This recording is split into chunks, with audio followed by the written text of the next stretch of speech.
question whether science is a force for good or evil. For the longest time, people have wondered, uh, are we doing the right thing when we apply science to create technology? Science in itself is a neutral body of knowledge. It's a pursuit of knowledge for its own sake. But its application leads to all sorts of things. It leads to the nuclear bomb, and it leads to the nuclear energy. It leads to a travel to Mars. It leads to all these robots. It leads to many things. And there has been a continuous adjustment in society to technology. Now, the technological pace has increased to such an extent that we don't even get a choice these days to decide whether we want a technology or not. Right? Very few technologies we are able to say no to. For example, human cloning is a no-no. It, we caught it in time and there were laws that were put in place and agreements and so forth.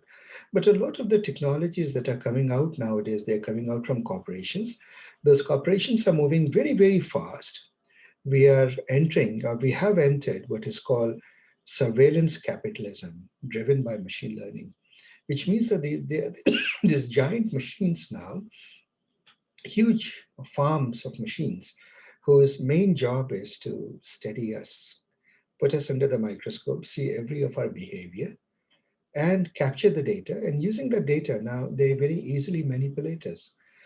I cannot help thinking that the sort of things that we have had in the last 10 years in US politics, for better or for worse, it wouldn't have been like this in the 1990s before the social media came about.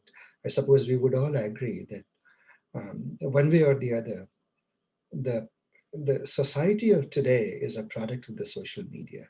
Social media is deeply informed by AI. It feeds to people what they want to hear. It, it panders to the confirmation bias. It creates society of similar thinking people, whether that thinking is right or wrong. So as we enter the new year, I thought we should reflect upon, and this was an unusual paper to take up. Usually we take a very technical research paper, we cover the paper, but today it wasn't really a paper, it's actually a web page from the Stanford Department of Philosophy on the ethics of AI.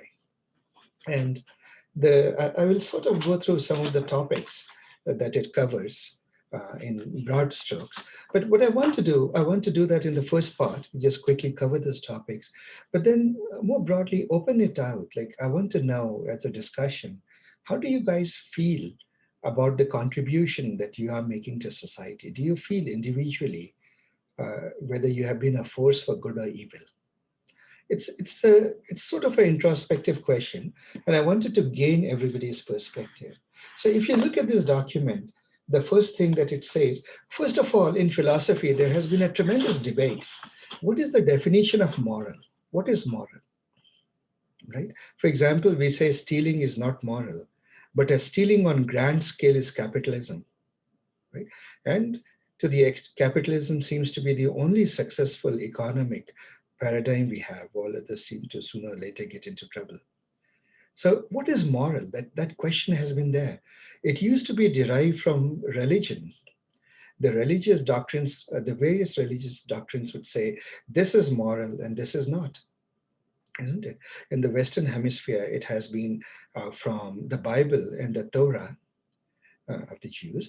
And then in the Eastern, for example, in India, the Manu Smriti has been pretty influential. And then the moral code that the Buddhists and the Jains have are strong influences. So morality was derived from religion. But to the extent that we realize that religion can be a dangerous thing and lead to wars, the whole secular movement or this renaissance, the departure from uh, deriving everything from religion, led to the questions, fundamental questions. What is morality? Right? What is ethics? What is ethical behavior? I mean, it starts with philosophers like Kant talking about the so-called categorical imperative. One definition of good could be that action which, if everybody did, it would lead to the benefit of society. Right? So those are fundamental questions. We have to now ponder over it. We are asking this question: AI technology, is it being used ethically? But we are not very clear on what ethics is. We are not very clear what morality is. These are not quantifiable things. You cannot encode it. But there are companies which are gushing around and saying we can create artificial intelligence that can ensure morality. How can you do that? Right? We ourselves don't have a clear definition of morality. So what are these things doing? What are besides the debates, what are the problems we are facing? The first problem that they speak about, and it's there, is that of privacy and surveillance. The reason we have all these internet services free is because they are not free. We are paying for these with our lives practically. We use these services, and we are under the microscope. Every of our movement is tracked. Our in-depth profile is built, and those profiles are far more detailed than what even our most intimate relations know about when it comes to us. They can predict our behavior. There is a statement that when you enter a grocery store, the results of your shopping cart are much better predicted by an AI than by your shopping list. You always deck it with something else. Right? So this is the reality we are facing. And so there's a question, and this was in this bestseller book by Harari, The Homo Deus. He asked this question, and to quote him, what will happen to society, politics, and daily life when non-conscious but highly intelligent algorithms know us better than we know ourselves? And we are seeing that, this question he asked in 2016. I suppose he must have asked that before the elections, because the election itself, um, all that, what was that, Cambridge Analytica and so forth, was a clear evidence that these machines could manipulate us, right? And now we are still going through that. Now people have just accepted it. They just assume that machines would manipulate us. Now these machines are then manipulated by foreign powers. So what then is democracy? Right? What is the point of democracy then? Is it still alive? And those questions are obviously very real. If you're in the United States, we are all facing an imminent danger, potential, some form of violence, a potential civil right, civil war, because 70 million people believe one thing and 80 million people believe something else. Right? And the two cannot be reconciled, because what they believe, what are facts to one, is fiction to the other. Quite literally, the two sides have different facts. So, as rational human beings, if they reason from those facts, they will come to entirely opposite conclusions, which they have come to. So, each side is absolutely convinced that the other side is wrong. And to a large extent, I believe that the blame is not in this or that politician. I think the blame squarely falls on us. We as engineers have not cared, I believe, about the ethical issues, and we have let it happen. Right? So anyway, that's just a thought, and I thought I'll start the new year with it. We are ending this course, and you are by now, I hope, very empowered, very enabled. You have learned a lot of AI. You will be using it. And I felt it would be good if we end these workshops, at least towards the end, we talk about these issues. The manipulation of behavior is rampant. Today, we create things, there's a concept called hooked. You deliberately try to create addiction. You want to make sure users come back. Is it any surprise? I mean, just as a remark somebody made, there are only two industries, two sectors that call their clients users. One is the drug industry, or the drug cartels, and the other is software. And I think it says something. Users. So, there's a very interesting connotation, and we try to give them the same habits of addiction that the casinos try to give. You make these people to come to your site again and again and again. And we are doing such behavioral, such interesting analysis. I learned somewhere, and I believe it's true, that a Pokemon, the Pokemon game in which people were roaming around with their cell phones, Do you guys remember the Pokemon game? Pokemon Go. Right, Pokemon Go, I believe. Yes. So apparently that was a deliberate experiment created by Google. It was the first experiment that asked this question: will human beings, can we just change their behavior? Quite literally, can we control their behavior? And they did. They would put these characters, what are those called, Pokemons, whatever, I'm not very familiar with it, but apparently they would put them in front of a cellular phone store just to sell some cell phones, or in front of some shopping, some shop front, for them to go there, and while they are catching their Pokemons, they also are implicitly doing window shopping, right? And as a social experiment, as a manipulation of the human beings, it was a tremendous success. And it sort of goes on. We know obviously about Cambridge Analytica and what it has been doing. We learn every single day that governments are hacked. Apparently, US government, we don't even know how many departments have been hacked. Certainly our military. I mean, just the thought of it, that our nuclear weapons, the department that controls and manages our nuclear weapons, has been hacked, right? Everything seems to be hacked. And behind a lot of these things, with the data that they steal, they seem to be fodder for AI agents to then use to manipulate us, it seems. Right? So it's fairly disturbing. That is an issue that needs to be addressed. The other is the opacity of AI. We are entering, and this week is about interpretation or explainability of AI. It's very core and central. It's not a marginal topic. It is rather a tragedy that most textbooks on AI, and most of these books on deep learning and TensorFlow and Keras and whatnot, none of them seem to have this as one of the core topics. Uh, we seem to be caring only for the accuracy of our predictions, and interpretability be damned. Why is it making those predictions? With it goes accountability, completely goes accountability about this. So biases that are there get perpetuated. So there was a system created to uh, decide whether somebody is going to be a repeat offender, recidivism. It turns out that they created such a system, and it was actually put into production. Then somebody pointed out, some researchers pointed out that its accuracy is no better than random people, just random guesses by random people. And it was deeply infested with bias against the blacks, right? It had all sorts of problems. So the other issue that it brings up is the exuberance with which non-technical people and the overconfidence with which they adopt AI. Uh, we create hype, frankly, our industry creates hype.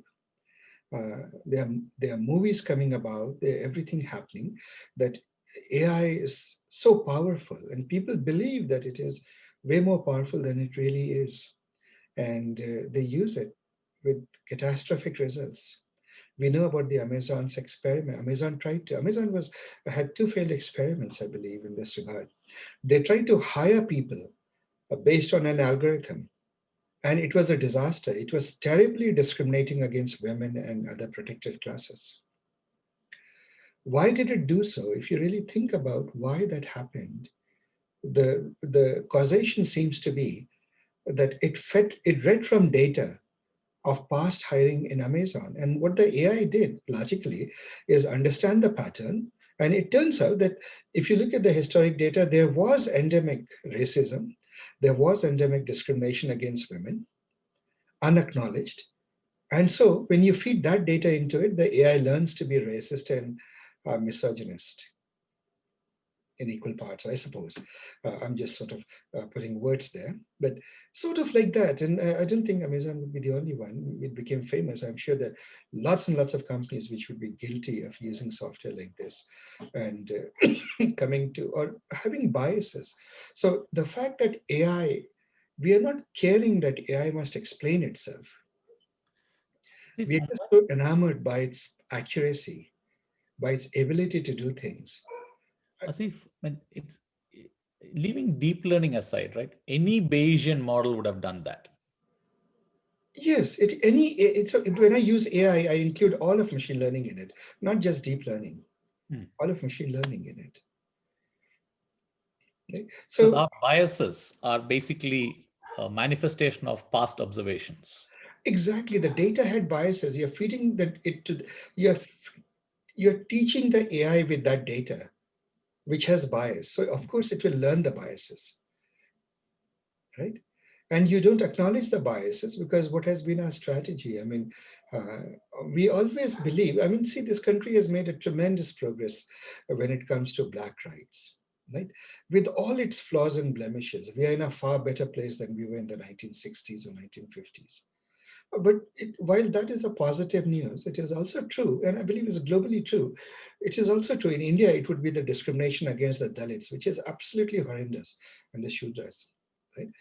Absolutely no different, and in fact, many degrees worse, many orders of magnitude worse. So, in spite of progress in both the countries against the underprivileged people, the discriminated people, it is also true that we like to claim that more progress has been made than has actually been made. People would like to believe that the problems are solved. In India, there are so many protests that let's get rid of reservations. The problem is solved now, but it isn't solved. And in US, we don't have the system of reservations. There was affirmative action, so sort of something like that. But if you talk to the blacks, they will assure you that the situation has not improved as much as people would have you believe. Likewise for women, like for me, it was very eye-opening when the Me Too movement came about. It seemed that like I was under the belief that people who molest women or mistreat them in the workplace, they are like maybe 1 in 1,000 or 1 in 10,000 or something. They're just the sort of uh, very, very bad people. And Yes. then the Me Too movement comes about, and it seems that if I were to look around at 20 in a room of 20, I could fairly be sure that somebody is mistreating women in the workplace or has done something terrible against them. And that is a shocking realization that when you enter a room, you face that reality. Right? So progress is far less than we would like to. All the data that we have is, and when you feed it into AI and you train the AI with it, AI will learn what you teach, and it will learn the biases. I think as if I was making a little nuanced point that Mhm. and there are biases in human beings. And Yes, if we have to call out AI as specifically something with a problem, the the basic data that we need to see is humans are evolving faster, but the machines that humans created are evolving slower. Is there evidence to that fact? there is evidence. For example, uh, in US at least, after the Me Too movement, there's a huge bit of a concern to remedy these situations. I don't know how much will happen, but we are doing that. But the data that we are using is nobody is realizing that the data, if you look at 20 years worth of data, then during those times the social mores have changed. There's a lot of bias in previous data that you don't have in today's data and so forth. Okay. Yeah. So the AI will learn from that. And so, I mean, see, the point is not so much whether you can fix AI. The point is you can fix AI, but how will you fix AI unless you acknowledge the biases and you have your eyes open for the biases, right? So that is it. And the other point that these people make, which is that they call it the algocracy. There's the plutocracy, the rule of the rich. There is the aristocracy in which aristocrats rule. Democracy is supposed to be this. Then but algocracy is all about the rule of the algorithms, and we are living in the reign of algorithms. Algorithms rule our lives. Everything we do is controlled through algorithms. And there was an excellent book that they refer to. By the way, that book is very good. It is called The Weapons of Mass, a Math Destruction. If you get a chance, it is 4 years old book, I believe. Um, Read it. Weapons of Math Destruction. I don't know if anybody is familiar with that book. By the way, Kate, you're very socially aware. Would you agree? Would you concur with what I said, or would you like to say something on that topic? Oh, yeah, I agree that, if we're using data that encompasses humans and human experience and history, naturally all the biased acts of humans and our judgments and our actions is going to be baked into that data. It's kind of unavoidable. How we counteract that and correct the bias is a huge challenge. Right. So, all right, guys. So this goes on to talk about, for example, bias in decision systems. There was this whole thing called predictive policing, which is going on, by the way. You can predict where the drug exchanges will take place, and so on and so forth. But it also brings about the potential that you would perpetuate, like you would mark certain neighborhoods as perpetually bad, right? And so on and so forth. So there are a lot of things. Many of you must have watched the movie Minority Report, right? In which you can know that a crime is going to be committed and you can catch it before it is committed. It's a terrible idea, right? That algorithms can actually be used for such purposes. And so what does it mean? You could be arrested.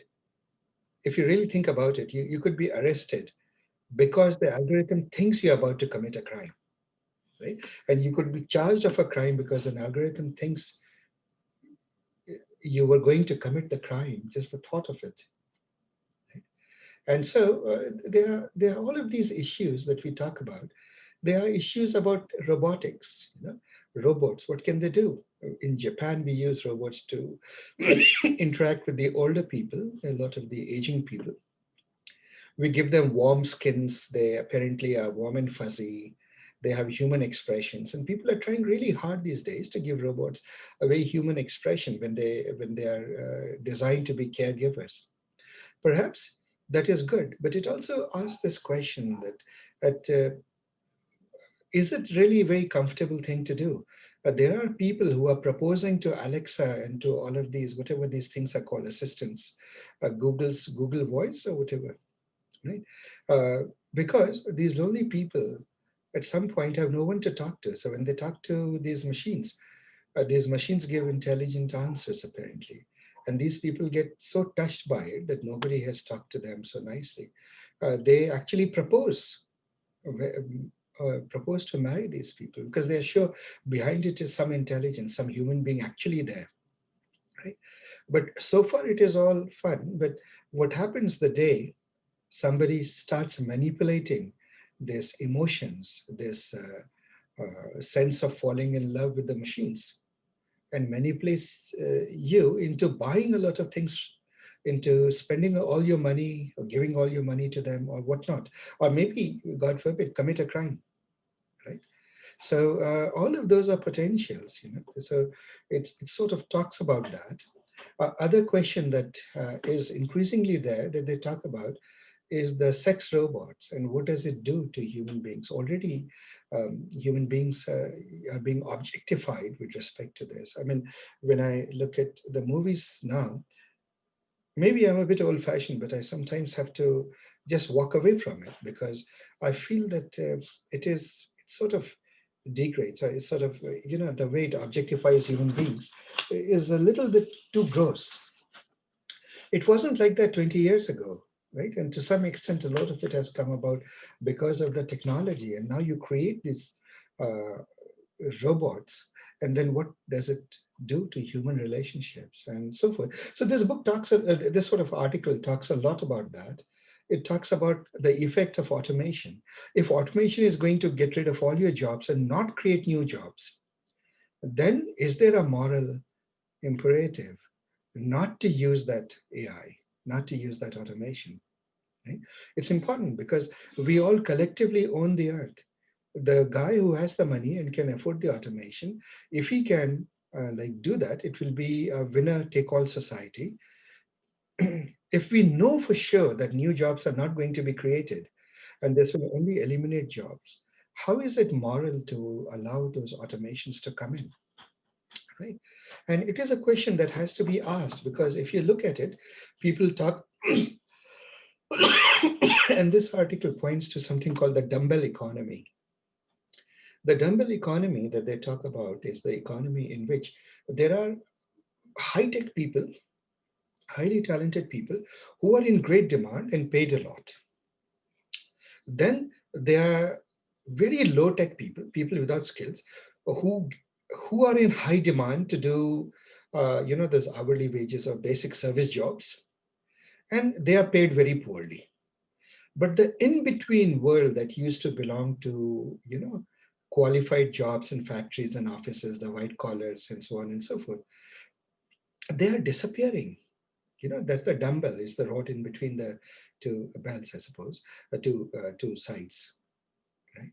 And those are disappearing. So you are either in the category of highly paid people, or you're in the category of people who are just, what is the phrase they use? Burger flippers, right? Living check And to so, check.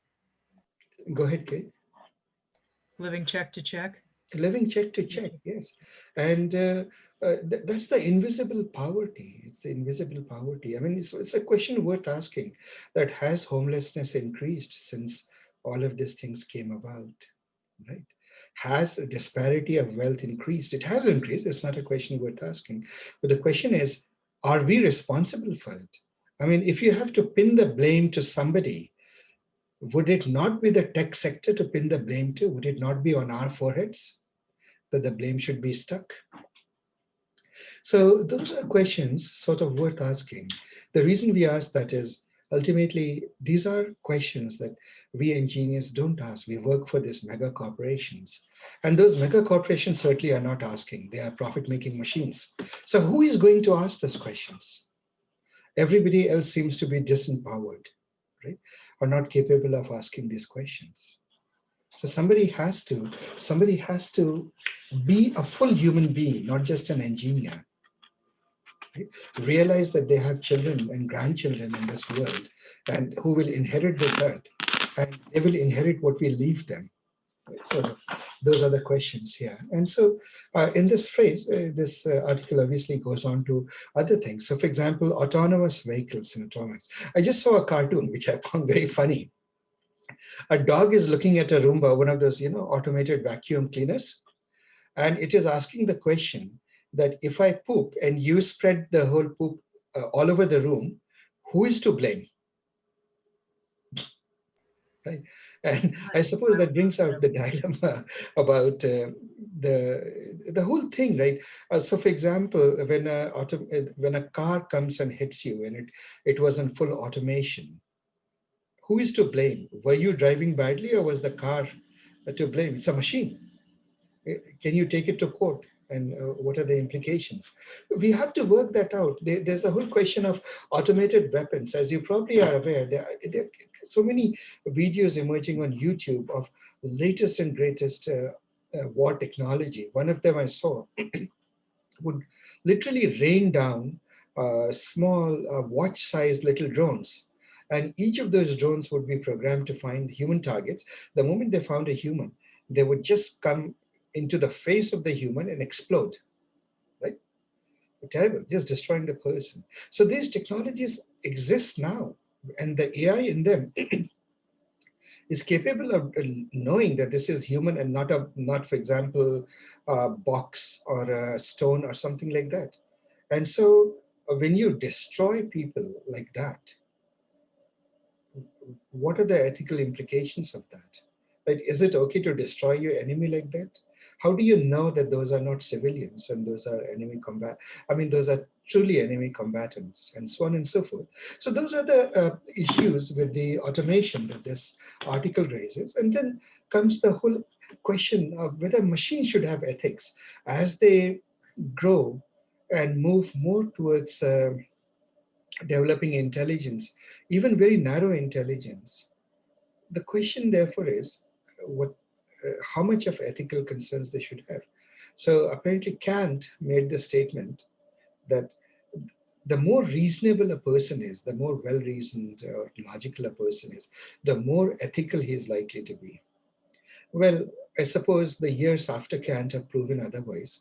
We know that some of the worst human beings, Hitler and whatnot, they were extremely analytical people. They were very well-reasoned people. And with cold calculation, they could just go and throw people into gas chambers. So that kind of reasoning simply wouldn't fly today. But so then the question is, what do you do? What is it? This article mentions the Isaac Asimov's proposed three laws of robotics of 1942. It says the first law is that robot may not injure a human being or through inaction allow a human being to come to harm. Second is a robot must obey the orders given to it by human beings, except where such orders would conflict with the first law. And the third law is a robot must protect its own existence as long as such protection does not conflict with the first and the second law. Very interesting things. People have debated this. The whole thing is it time to encode these things into the machines? When will it do? We are already talking about the singularity and the super intelligence, right? And what will happen? But even before that, we have to ask the other question. We use AI as tools, as objects, but can they be subjects? As these things grow in intelligence, do robots have rights? Right? Is it okay to is some behavior towards the robots unethical? So the one example that is given sometimes is, you remember the Boston Dynamics has this big dog and so forth. Have you guys seen the videos of that? Those robots? Oh yeah. Yeah.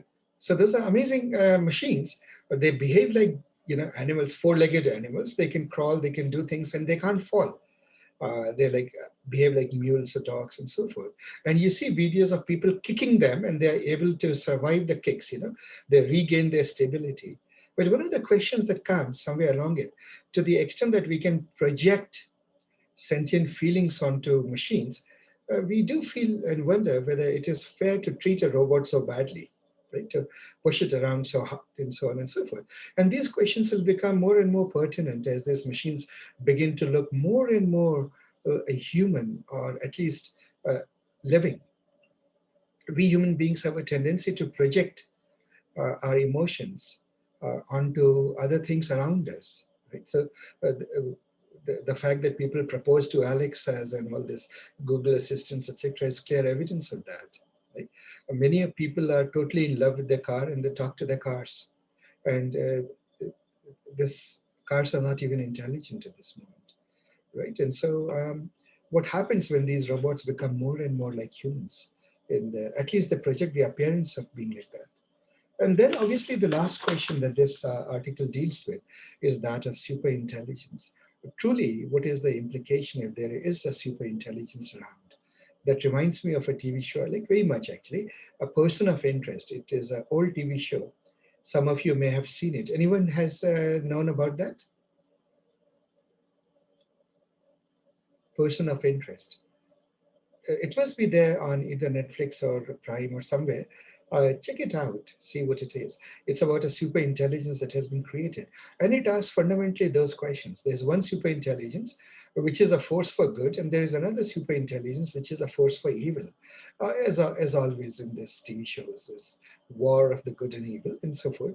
But I believe that the TV show, as I watched it, I was quite amazed at how well it articulated some of the fundamental ethical issues and concerns we have with artificial intelligence. And it sort of seems to be coming. And at the end of it, actually, this article towards the end, it asks about a very interesting question. It talks, these days we talk of the so-called great filter. A great filter is the time when past singularity, when these robots, these machines have become truly intelligent, and once they have become truly intelligent, they have gotten rid of us completely, and humanity has completely vanished. And is that the logical end of AI? Is that what we are all heading towards? Right? Creating the AI that will end humanity. And then it actually says that maybe the great filter explains the Fermi paradox. So the Fermi paradox is this thing. The world is filled, the universe is filled with gazillions of stars, and there must be gazillions of planets and whatnot. How is it that we don't seem to find intelligent life anywhere? Right? So one explanation would be that all life form ultimately grows in intelligence, and then they create their own artificial intelligence, and those artificial intelligence finally kill the life forms.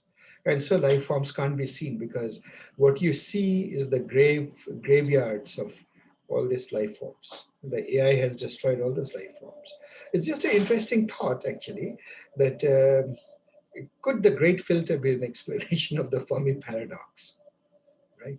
And is there something as likely, the great filter,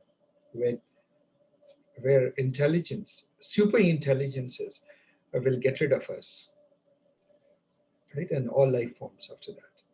So that is that. And so that's the gist of this paper. It ends with such thoughts. It doesn't go any further. Not a paper, this sort of a long article from the Stanford Philosophy Department. And well, that is that. So guys, today I've sort of been speaking for quite some time. What I would like to do is just ask this question from all of you. I want to hear your views, like, and see what you guys think. I'll sort of go in the order in which your names show up in this Zoom. Um, let's have a discussion of what it all means. Balaji, what would you say? How do you feel about the technologies we create and the work we do? Um, so, Asif, it's, I mean, in my personal life, I use Google. There's a Google I talk to switch on the lights. Really exciting. You know, I mean, there's a small things I do, and then I saw this Netflix series you suggested. Then I saw how are these things controlling us, to a point where the whole population could be made to think in a certain way and act in a certain way without we knowing about it. So, so there should be ethics.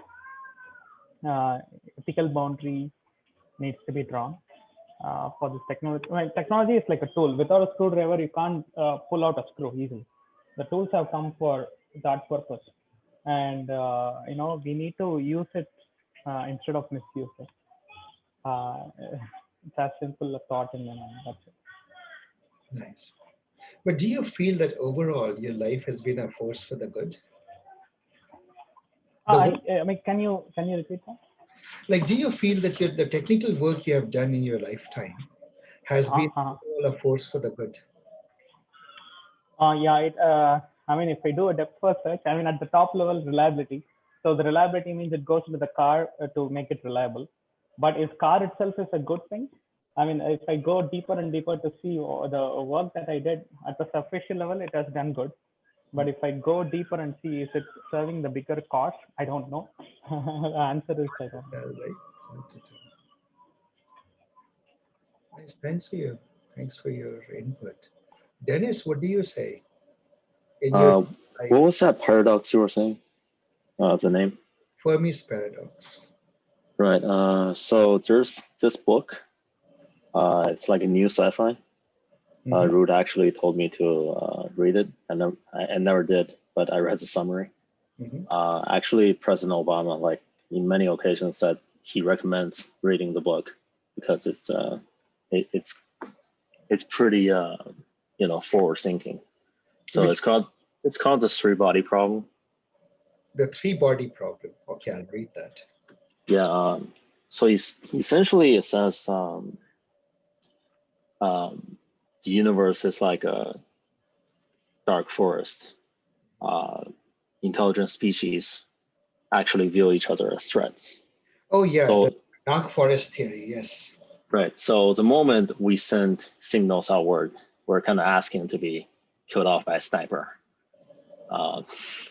which is kind of unsettling since I think there's a report that we received some signal from a planet like 4 light years ago, just recently. So, but in that measure, you know, like I think we still need to sort of accelerate like where we are, or we won't have anything at all. So, you know, there's another side of this, I guess. So we need to compete with the aliens, I guess. Yes, we are competing with the aliens at this moment for survival. Right. Yeah. So for others people who haven't heard of the dark forest theory says that the reason the forest is completely quiet in the dark is because if you make noise, you make your presence known, and predators will come and essentially you'll be food. Right? And the way people apply it to aliens and this concept is that they say, okay, look at what people do to once they know there is a land. For example, they often, one example in this movie, which was that movie, Arrival, a general made is that the reason we are scared of these aliens who have come is think about what happened when we went to Australia. Well, we destroyed all the original people, Aborigines, and enslaved them and took over the land. And I suppose the point he was making is he believes that if aliens come in any form, you should just assume that they are for evil. They'll conquer us and enslave us. And there's another thing. I'm pretty sure it's probably crazy.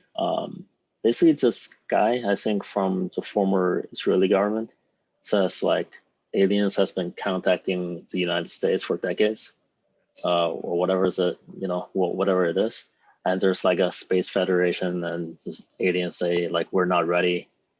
And what I think is that I think as a species, our resume should be how well we take care of our planet and Exactly. other species on the planet. Like it's an indication whether or not we are like civilized, I guess, in the in the intelligence sense. So if we can use AI for environment protecting the animals, the plants, or whatever, I think it can be good. There was a movie called Transcendence. I don't know if anybody saw that.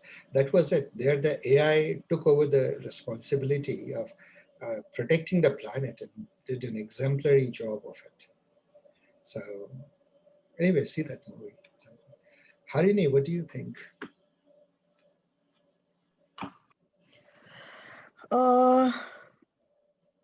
AI, presently when I see it is helping, but then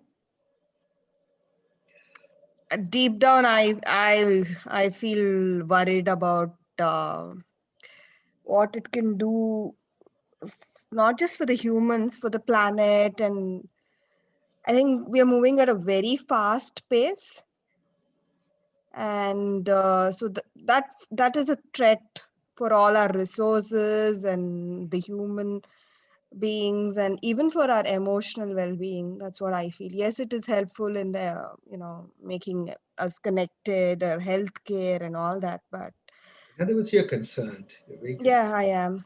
Yes, so remember that when you go and get a job and you contribute. Yes. Kate, what do you think?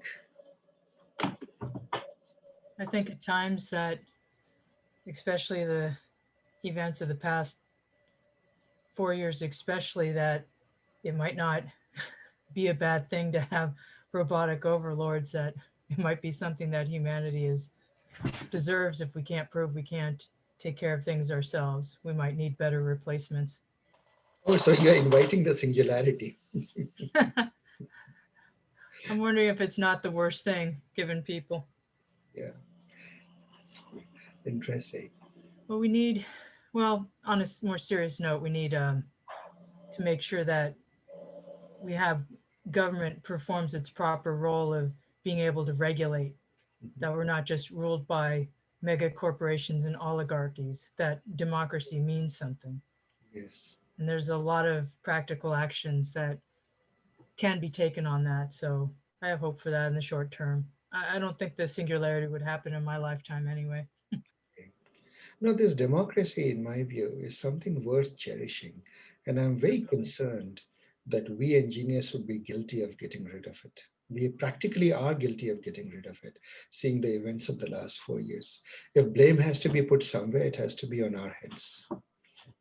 Yeah, well, to make up for Cambridge Analytica, I did hear that Zuckerberg, as maligned as he is, a lot of it deservedly so, is putting money into making sure local various low-level electoral offices had money to run their elections properly, given the lack of the funding should of course come from the federal level, but we know that the federal level has been really hampered by having a mobster in charge. Yeah, I'll say it. You saw the headline news on New York Times today, isn't it? The interesting phone call that's being talked about. Oh yeah, it's just so mobster. It's the same as like with Ukraine. It's like definitely quid pro quo. It's like, here, find some dirt on my opponent, or we'll yank your funding. I mean, it's just so improper. Yeah. We need a lot of cleanup in this country. And attacking misinformation, disinformation in general globally. That's something we can properly attend to with AI functions. I mean, when they've attacked the problem and really wanted to solve it instead of just focusing on the dollars, social media companies have been able to. YouTube's been able to clean up. I was reading Wired articles that YouTube has been able to, lessen people going down rabbit holes of conspiracy theories because they would recommend another even more radical video. Yeah. And they've actually squelched that pretty well. So, Good. they're kept accountable. It can be fixed. Yeah, I hope so. It was terrible. Actually, when I see the YouTube recommendations that pop up, it's quite uncanny in how well it anticipates what is it that you want to watch. In my case, it keeps recommending me all the AI video. One Yes. presentation, one seminar after another on AI. So that's how I keep up. In a way, it's become the newspaper, because what's happening in the AI world, somebody would post a YouTube and then YouTube would come and recommend it to me. That's been happening for some time. Premjit, what do you think? I think at the core of all this is the human desire for wealth, right?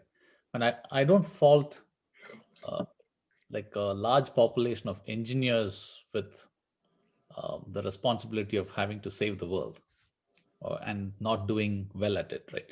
It's the few people who drive the corporations who determine what the engineers' work will go ahead and do. Engineers did good work long ago. When you say supply chain management and the technologies that I worked with, right? Mm-hmm. That's, you're using mathematics to optimize and reduce wastage. That was a good use of engineering mind, right? You're figuring out algorithms that will optimize the supply chain and reduce wastage. Effectively, you're squeezing money out of the system and making it available for good use. I think in the recent past, when the focus was all around advertising and you're gathering a lot of human attributes to be able to target them well, that's where this phony thing of, the products like Gmail and Google Maps and so on, the actual product is us. We became the products. We became the products. Yes. But there's huge money in it, because the money that was otherwise going in television advertising and billboards and all those, there's a large amount of advertising money that got channeled into what Facebook and Google revenue is, right?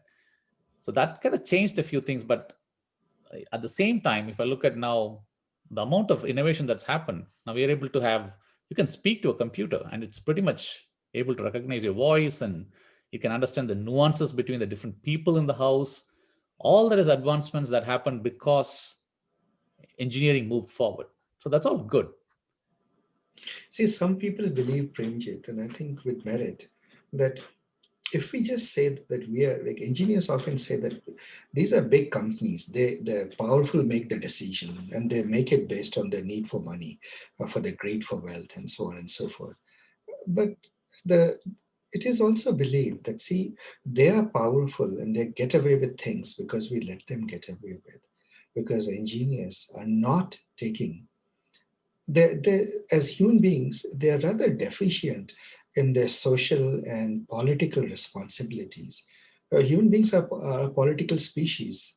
And if you just completely abdicate social and political implications of your work and don't stand up for it, then of course workplace will be designed in such a way to squeeze you to just maximize profit at the cost of society, which is what is happening.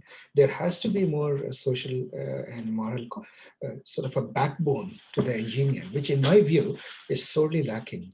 Most people, for example, if you ask them to talk about anything, just economics, anthropology, sociology, basic things that are the core of human existence, and they wouldn't be able to tell you. Most engineers would be, forget about even humanistic things, even basic economics. Ask them to differentiate between the Keynesian economics and maybe the Chicago School of Economics and different thoughts of economics. Like, how do they differ? Most people can't tell you, right? But should they? Yes, they should. We as human beings do. See, this is a thing. If you step out of engineering departments, you go and do, I don't know, a bachelor's in arts and sciences, you will be forced to take courses in which you become a much more well-rounded human being. In engineering, we have always made the excuse that the course burden is so much that there is no time for humanistic learning. At the end of it, we are producing people who are absolutely feel no sense of responsibility of the implications of their work for good or for evil. They would rather believe that the work they're doing is for good. Basic definition of a corporation needs to change. There's great new ideas of like certified B corporation, where social goals, social good goals are written right into the Exactly. Yeah. So expectations. But your average corporate, the standard legal definition now of a corporation is that financial, the quarterly profit is the bottom goal. In fact, they want to punish executives who don't seek that, who actually try to meet social and environmental good goals. Right. So that's something that needs to be fixed, because there's been a long standing attitude of check your conscience at the door when you go to work for people at all levels. Yeah, and you know, some of these business models work. I'm reminded of Costco. Costco apparently, as I don't know if you guys know, it makes no profit on the things it sells you, and they have no intention to make profit or become the next Amazon. They make their money from the annual membership fee. So I felt that in a way, they are trying to bring the best value to their client base, not sort of treat them as things to squeeze money out of, but serve them. And at the end of it, and I don't know, maybe Costco is doing something evil. I not don't know true. about. They actually It's pay not that they don't make money. They have very strict rules for their merchandising department in terms of how much you're allowed to charge a premium. So that's basically baked in the system. Upper limit is 13%. I looked at the case study. It's 13%. Now, 13% margin, as you know, in business, by the time you account, if you upmark a product between the wholesaler and your price by 13%, it barely covers your costs. It puts a challenge on the merchandising team to go find good products. Yes. They could source it at such rock bottom prices. They Yeah. can still survive, and actually they're doing well. Yeah. They're doing well, but if you look at their revenue model, they're making most of their money from membership, right? Not from the selling of things. So, and they have a strict rule. They don't want to mark up anything more than 13%, I believe, is their ceiling. So anyway, so I don't know if such business models can take off, or whether, and about Costco, of course, we don't know the whole story, whether they're also doing some evil. But when I read about this case study in detail, I was quite impressed that somebody's thinking like this and not just trying to be a hockey stick growth curve like Amazon. So that's that. Shankar, what do you say? I come from a completely different background, environmental sciences, oceans. Mm-hmm. Yeah, things are, in the tech sector, things are moving so fast. In ocean, the sensors that measure temperature have not changed in the last 50 years. And then there are a lot of, even in 2000, people used to see that I used to see, analyze sea surface temperatures, Mm-hmm. oceans and the estuaries. We used to see that high temperatures even on a normal day. Mm-hmm. Even power plants used to come and tell us that oh, what we are discharging is not making an impact. It is the temperature rise you see in the normal Mhm. temperature due to the warming is more impactful than whatever temperature we are discharging into the ocean. So that is the scene there. But things here, it's all click-through rates. I work for a book company. It's all based on click-through rates. The revenues through click-through rates. Yes. Yeah. So that's the way it is. Yeah, things are very rapid here. So that's the way the business runs, and especially as many others talked about this pandemic, the small businesses completely evaporated. The big corporations have completely gobbled up their businesses. Yes. They don't have the big businesses have the AI, all the AI. They can do whatever They want. Yes. So basically, yeah, that is. So a lot of people are unemployed, and the small business is completely gone down. So big impact. As the owner of a small business, I can speak to the pain. Right. So no, but so Shankar, to your question, the question was, for the work that you have done in your life, at the end of it, would you feel that you have a clear conscience that it was all for the a force for the good? Yeah. So to be honest, no. No. Yeah. So because I come from a complete, that's why I started with a completely different environment. I coming from oceans, atmosphere, like it's a completely different idealistic world there out there. Yeah. Compared to it, uh, I would say that the the the the work I did in the ocean atmospheric field that are much bigger. I feel good about it than the work I am doing for the last 10 years. I Yeah. would say. So Shankar, you would agree, right, that engineers shouldn't abdicate their political and social responsibilities. Yeah, They should be engaged. They should be yeah. engaged and seeing how they affect the world. No? I think I also come to that point. I don't know, like how many engineers have the uh, power to do it, as Premjit also pointed out. A lot of, see, Mhm. uh, even in oceanography, a lot of people wanted to save the planet, save the oceans. There are not many opportunities. All of them, they are in this click business now. Yes. No, but see, Shankar, it's also the thing is, you power is never given to you. Yeah, Power is just taken. If people like democracy is people taking the power, right? The kings didn't just give power to and foster democracy by any means. In the same way, if we want to have more empowerment of the engineers, first the engineers have to be socially and politically active and caring for the causes. yeah, that is a lot of responsibility for the engineers, I would say. But all other human beings are Yeah. doing it. All other people are doing it. People graduate Yeah. from arts and sciences. They are far more socially responsible than engineers are like in their tunnel vision There needs to be more civics and or civics. critical thinking skills taught at lower grades before college. Yes. But as if, I mean, I would say that that applies to the whole human population, right? I mean, there's nothing specific to engineers here, and specifically people working on AI are not the reason why all the things are going wrong. No, we have Engagement. disproportionate influence on the world, right? We have disproportionate influence on the world at this moment. No, I would argue this way, as if you take a guy working in Monsanto, Mhm. every research that they do, they know what they're doing, right? And so if you're looking at, uh, let's say, spoiling the earth, uh, putting in chemicals there, and uh, the pesticide model by which how some of those Monsanto pesticides work, there is an inherent flaw in all that. So one can argue everybody who's working in those, It'd be, yeah. No, definitely. Everybody if you're needs, working in a tobacco company, you know right? what you're doing, right? If you're Yeah. working in a leather industry, You know and what you're doing. Yes. Very true.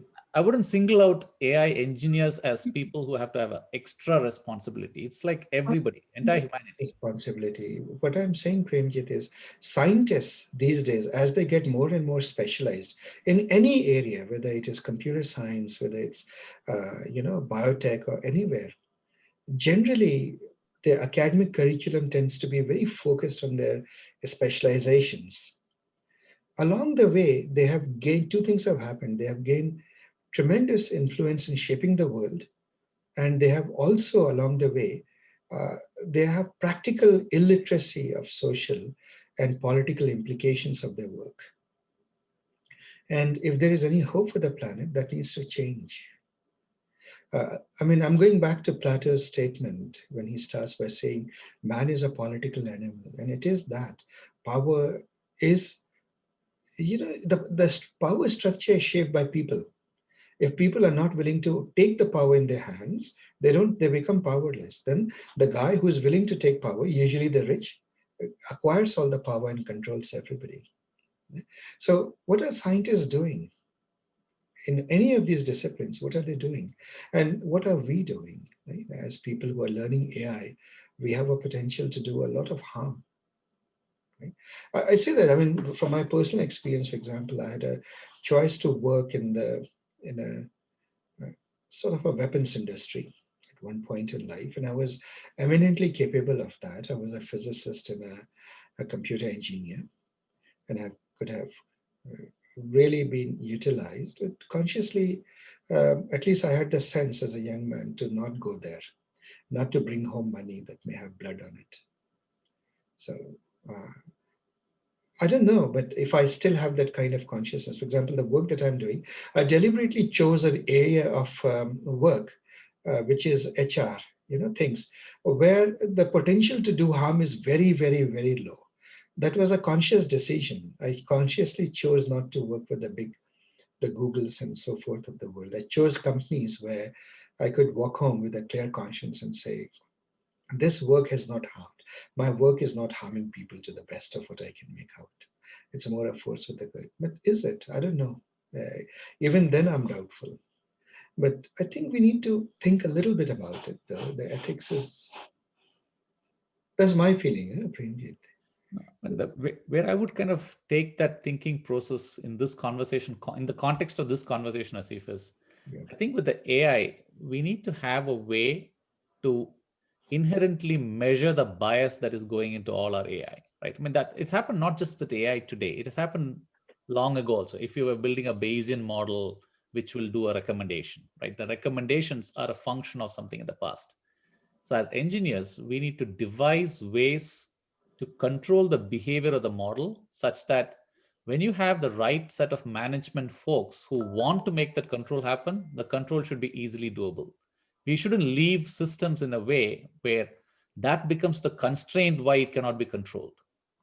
Right? That is a contribution we do as engineers. Yeah, see, that's a very good point, and it speaks to the bias, but it doesn't speak to the control. A completely unbiased AI can still be a force for evil in the hands of the people who control it. So, for example, a completely unbiased system can essentially be, its goal can be to make you spend all your money, hard-earned money, and it will efficiently go and do it. Okay? Because it's controlled by people whose entire motivation is to make you spend money. I mean, what is Google's entire motivation, for example? I fight with my daughter every day telling her that YouTube is kind of drawing her deeper and deeper into it and she has to let go, but it's hard. Yes, yes. Yeah, not only YouTube, Pramjit, like even any game, if you look at video games, Yeah. they're all addictive, and then they're made with the power of AI. Yeah, there I curse the AI that's doing it, right? I can't control her because she's enjoying it. That's why she's doing more and more of it. Addiction. You actually get a dopamine kick every time you look at, a message comes onto your cell phone. Yep. So by the way, there's so many Kates, I can't tell. So I can see Arithya. Arithya, would you like to speak up? What do you think? Yeah, so I am also coming from a little bit different background. So I'm more coming from the hardware side of things. So yeah, so I think my work is partly responsible in developing the chips that kind of enable all this software and AI stuff to work.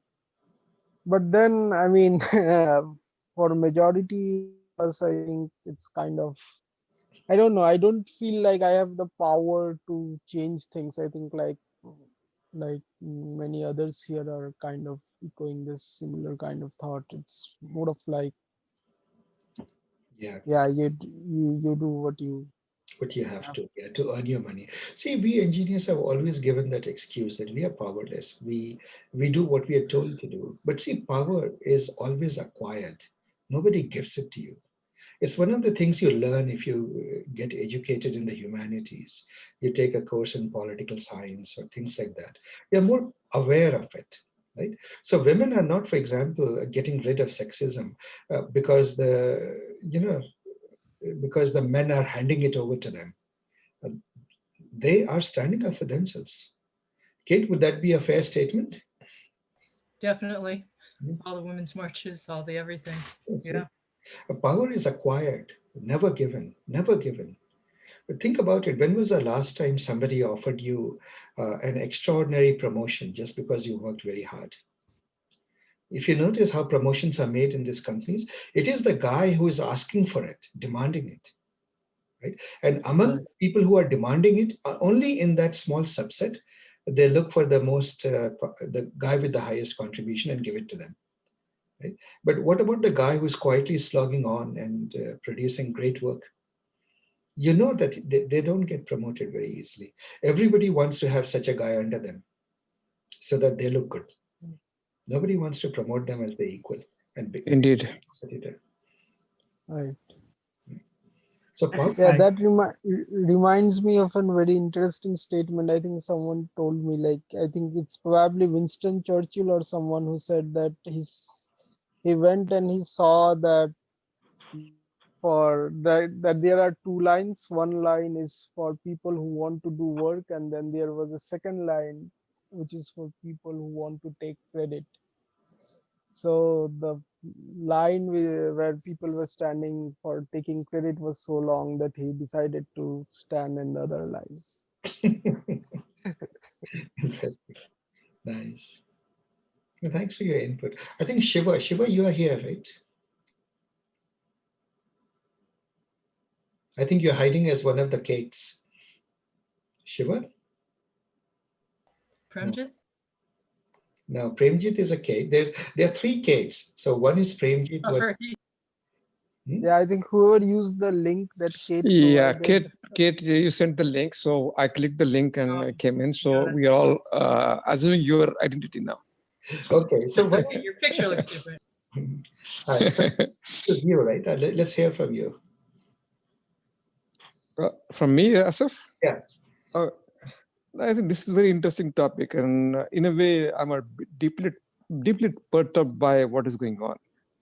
And if you ask me about the work front, about year back, I was trying to develop something for intelligent contact centers, and like I was going to a conference where Microsoft, Google, Amazon, Cisco, everybody is fighting for that, how intelligent we're going to do, and the main thing was how many agents we could replace.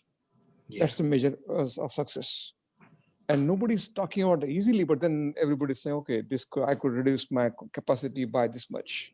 And I do not need to put my contact center in this country or that country. And I could just do it something online.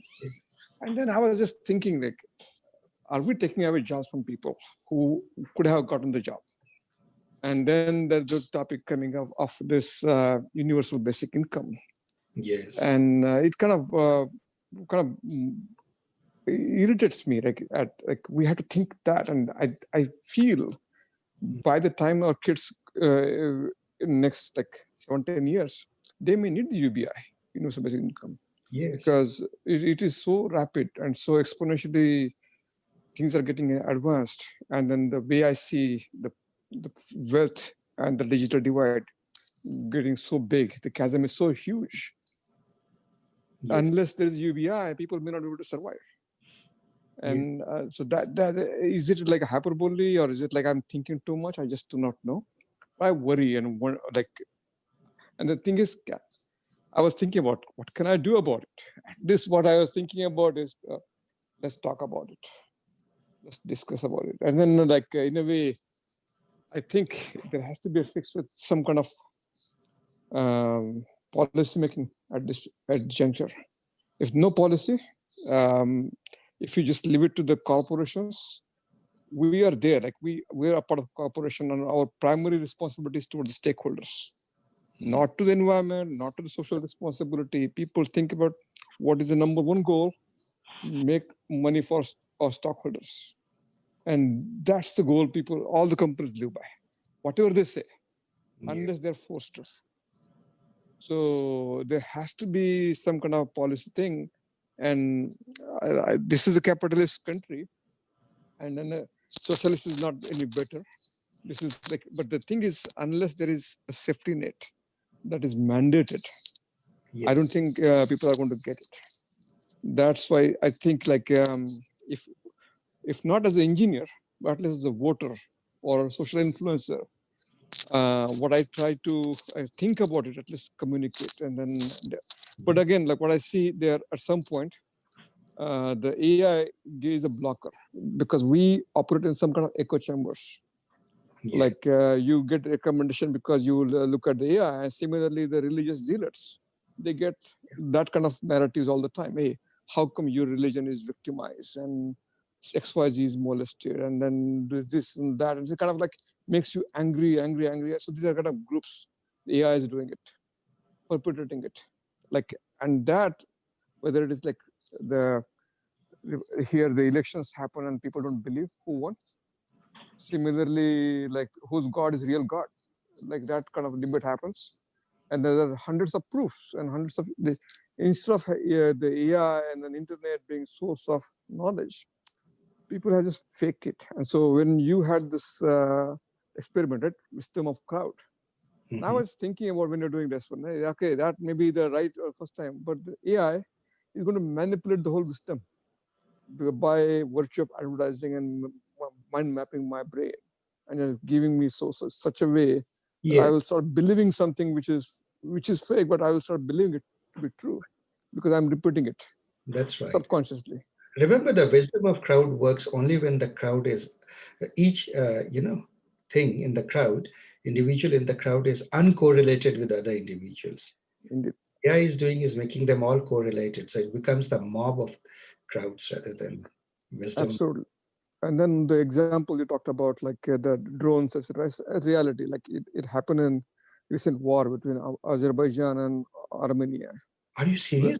It was actually used. Wow. Yeah, so it happened, right? So the drones from Israel and Turkey were used. So there are Israel drones are called kamikaze drones, which is what you're talking about. It's kamikazes, you're going to do suicide mission. They can go 10,000 feet up in the air, and they keep coming till they realize it's accurate and more. If you don't find a good target, they go back and for charging. But the moment it fights and then realize it's enemy pattern, they come and blow themselves up. So that's the reality. And similarly, the Turkish drones. Turkey is now good for nothing, but now they're good at doing drone manufacturing. And so these things. So Armenia lost battle in 1 month. Despite the fact that they had a huge battery of airplane and military, couldn't do much. They're sitting ducks. All the drones were coming and killing them left and right. So after 1 month, Armenia surrendered. And and then the war was lost. So now I see that happening in this South China seaside, India-China border, Ladakh side. People are trying to still manage the battles with eyeball to eyeball, but with this kind of augmented reality or augmented drone swarming, whatnot. This is going to be kind of bad. Stakes are against you if you are weaker. So the thing is, who can destruct more? There's a race towards that. And one small mistake, like nuclear chain reaction was one thing, but now you could this AI chain reaction could be the other one, where I could destroy you if you destroy me. Right. And so that I kind of like if you want to think about it, it just gets me gloomy. Kind of like sometimes you feel like there's no hope, but then I say, okay, it's up to us. I know, like at my home, we don't put Alexa or Google Voice. Phones have it, but then I'm trying to kind of like turn off as many smart features as possible. unless it is absolutely critical. But then again, this is like a losing battle, because the phones and like everything knows you well, like they try to know you, make it really easy. At the same time, you give away all the rights. Absolutely. We can't even log into our office computers without getting a code on the phone. So the phone is always nearby. Yeah. And so this is where like there's a curse. And this is what I think. So I think you or somebody mentioned, right? Religion. One of it. Yeah. Religion probably was supposed to be the good thing when the whosoever started that thought process, right? Right. That person may have like hallucinated that he's like messenger of God, and then he may be thinking in all his wisdom, he may be just saying the best thing out there. Same with the like initial good. This could have done some initial good, but now you see it's all echo chambers. And same thing where I see like AI could do that kind of harm that religion has done on humanity already. Nice, guys. It was. Thank you. Anybody else has something to say? I think this is a great discussion we as engineers need to have. Right? I think. Yeah, I think only if we talk, this thing can be surfaced. At least we're conscious about it. Yeah. Anybody has a thought, guys? By the way, did you guys like today's session, or you thought this is completely a waste of time, different from, because we are not covering a technical research paper, we are covering something more on the humanistic side. I worked as a hardware engineer, and then I had my own green gift business that was all about trying to be ethical business, so it's very relevant to me. Oh yes, okay, definitely. Yes.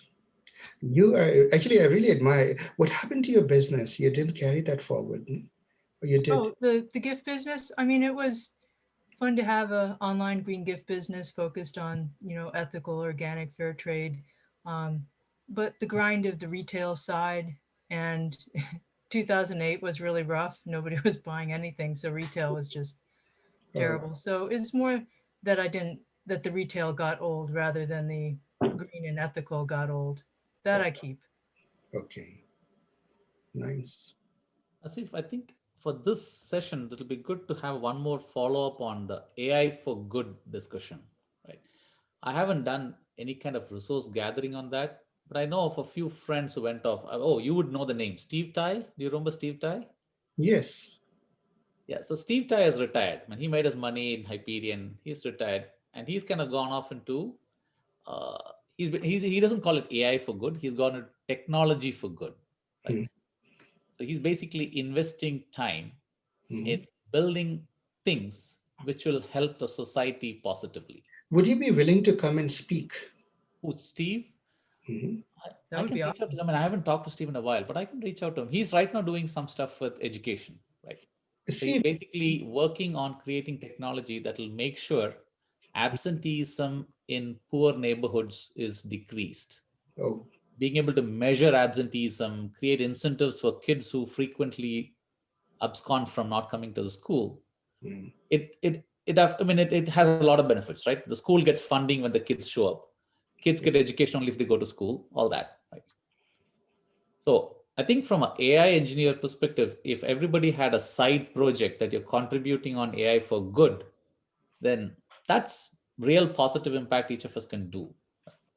Yeah, that would be something really good. Actually, I was surprised. My daughter wants to she has already decided that she'll give her life to using AI for geriatrics, for old people, because apparently she researched and not many people, not enough care is being taken of the old people.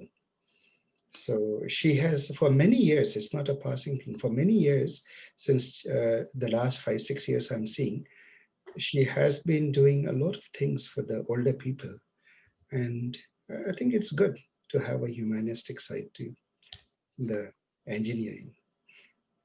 Oh, I will send a link here on our chat, which you might want to share with your daughter, Asif. Sure. It's a company which it's actually a startup where the guy, Andrew Ng was his guide, and he's kind of gone off and created a company. I mean, I'm actually interested in it because my brother's in the same space in India. So this guy's company is basically focusing on vision detection, basically using AI for vision, AI for a bunch of things to create an operating system for a home. And he's focusing on like elderly care as one area. Oh, okay. So the company is Casper.ai. Okay. Send me the link. Huh? Yeah, it's there on the chat. Yeah. Okay, wonderful. Nice, guys. So I think this is a typical way to start this year. So this week we are going to cover, just as a heads up, we are going to do explainable AI. But in the explainable AI, if you remember, a lot of you have already been through some of it. I don't know how many of you remember, those of you who are the past students, you remember Shapley and Lime and so forth. Oh, yes. PDPs. I may cover a little bit of that. Actually, what I want to do is I want to cover that, review that. I want to do a special session, all free sessions, one day to Shapley, one day to Lime, and one day there's Lime and PDP, partial dependency plots and so forth. Can somebody create an interest list for me if you are interested in registering for that? This is a course in deep learning, so I feel compelled to focus much more on deep learning aspects of explainable AI. But I think those other aspects are also very important. Okay, so an interest list for those who want deep learning on explainable XI? No. Explainable AI, Yeah. Covering topics like, that are agnostic to deep learning, that cover deep learning also, but they're agnostic to it. They cover things like the Shapley and the Lime and so on and so forth. So just to give you an idea, Shapley was an economist of all things, a game theorist, who got a Nobel Prize for a very simple idea. He created a rule of how do you decide that if a team wins against another team, let's say a game of football or something, a baseball, then how do you apportion credit? How do you measure each person's contribution in winning in a fair way? And for the way to do that, he got the Nobel Prize. Now, how is that relevant to machine learning? If there are 10 different factors that are implicated in predicting something, maybe whether something is a cat or dog, or whether something is, or whether, or the credit score or something, how important was each factor? Feature importance, what you say. Now, typically you do feature importance using random forest or decision tree. Those are actually not very robust ways of doing it. It is the same thing. How much did each feature contribute to the decision, right, or to the score, or to the prediction? And the right way to do it is using Shapley. There's an excellent Python library that does it. I'll try to cover some of it, but I think these things, they deserve a whole day of their own. So is there anybody, by the way, who strongly is interested in this? Me. Balaji. Very much interested. Yes. Okay. Yeah, let's have a proper day for that. I'll see how much I can cover this week. This is going to be a packed week. I'll try to cover as much as I can on this. All right, guys, that's all for today.